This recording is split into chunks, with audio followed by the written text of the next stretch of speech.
cot theta, cot 60 degree. The negative, negative, positive, positive, cot 60 degree. Now cot means what? Cos 60 degree divided by sin 60 degree means cot 60 degree. किंवा cot 60 degree means 1 upon tan 60 degree.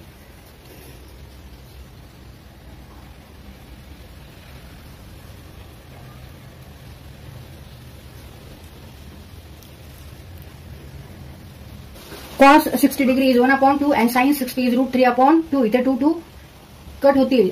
Therefore answer is 1 upon root 3. 1 upon root 3. Tan negative 690 degree ची value ची किंमत किती आहे? 1 upon root 3. Tan negative 690 degree equal to negative tan 90 degree equal to 1 upon root 3.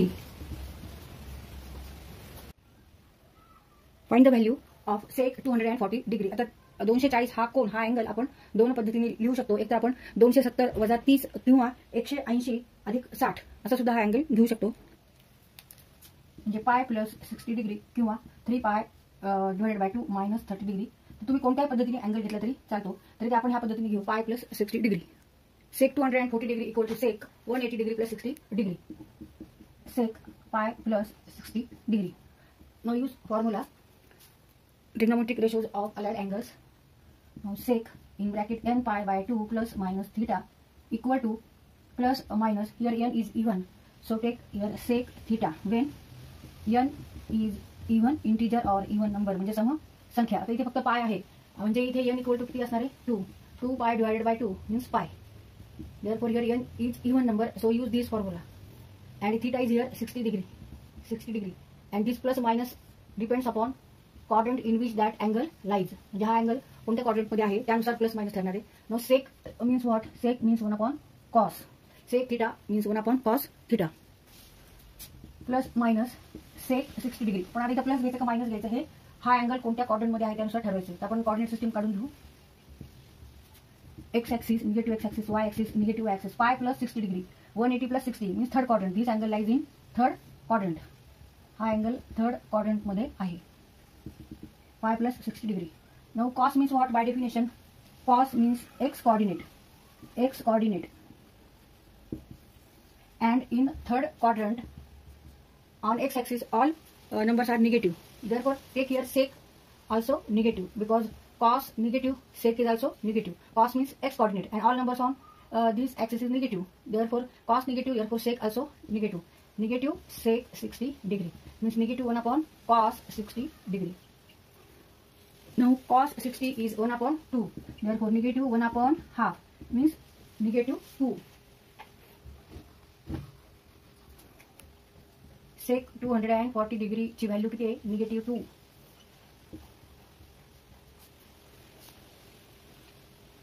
Sec negative 855 degree याची इथे आपल्याला value find out करायची. आता इथे हा निगेटिव्ह अँगल आहे but we know that trigonometric functions of negative angles. Sec means 1 upon cos and cos negative theta means positive cos theta. Therefore sec negative theta means sec theta. तर इथे negative असलं तरी आपल्याला इथे positive घ्यायचंय कारण तर हे फॉर्म्युले तुम्ही पाठ करा. हे आयडेंटिटी ज्या आहेत फंडामेंटल तुम्हाला पाठ पाहिजे. निगेटिव्ह पॉझिटिव्ह सेक 855 डिग्री. सेक 855 ह्याचे आपल्याला व्हॅल्यू काढायचे. तर आधी 855 ला आपण 360 ने आपण इथे भाग देऊ. 5 3 and 1. 2 into 360 plus 185 means 855. Sec 2 into 360 degree plus 135 degree. आता हा अँगल घ्यायची गरज नाहीये कारण इथे राऊंड आपल्याला माहिती कोऑर्डिनेट सिस्टीमवर 360 ला एक राऊंड होतो नंतर पुढे अजून एक आणि इथे हे दोन राऊंड झाले 360 चे. मग फक्त आपल्याला हाच अँगल घ्यायचा आहे. टेक सेक 135 डिग्री. आता हा अँगल जर आपण कोऑर्डिनेट सिस्टीमवर आपल्याला दाखवायचा असेल 855 अँगल तर 2 into 360 म्हणजे 2 राऊंड 360 होणार आहे. इथून हा अँगल निघणार आहे 90 180 270 360. परत असा राऊंड पूर्ण होऊन हे 720 इथे 720 होतात आणि त्याच्या पुढे 135 म्हणजे हा सेकंड क्वाड्रंटला 90 plus 45 degree. 135 degree means 90 degree plus remaining 45 degree म्हणजे हा अँगल येतो सेकंड क्वाड्रंटला. हा पूर्ण अँगल किती आहे 855 डिग्री 855 डिग्रीचा हा आपण अँगल इथे शो केलेला आहे. आणि हा कोणत्या क्वाड्रंटमध्ये आहे तर सेकंड क्वाड्रंटमध्ये आहे. Now sec pi by 2 90 means pi by 2 plus 45 degree. आता परत इथे trigonometric functions of ratios of allied अँगल्सचा फॉर्म्युला वापरायचा आहे. आता इथे n इक्वल टू 1 आहे त्यामुळे n is here odd. So sec n pi by 2 plus minus theta equal to sec तर आता काय होणार कोसेक होणार प्लस मायनस कोसेक थिटा होणार. When n is odd integer or odd number म्हणजे विषम संख्या. आता इथे n इक्वल टू 1 आहे and 1 is odd number therefore use this formula. तर इथे कोसेक थिटा होणार आहे. थिटा किती आहे इथे थिटा आहे 45 डिग्री. पण प्लस मायनस हे कशावर डिपेंड असणार आहे तर क्वाड्रंटवर. कोणत्या क्वाड्रंटवर अँगल आहे तो तर हा अँगल आहे सेकंड क्वाड्रंटला. Now sec means what cos. तर कॉस हा सेकंड क्वाड्रंटला पॉझिटिव्ह असतो का निगेटिव्ह असतो. कॉस म्हणजे काय तर एक्स कॉर्डिनेट तिकडे सगळे नंबर एक्स कॉर्डिनेटवरचे सगळे एक्स ॲक्सिसवरचे सगळे निगेटिव्ह नंबर आहे म्हणून आपण ते निगेटिव्ह घ्यायचे आणि थिटा किती घेणार 45 degree. No cosec means what cosec means 1 sign.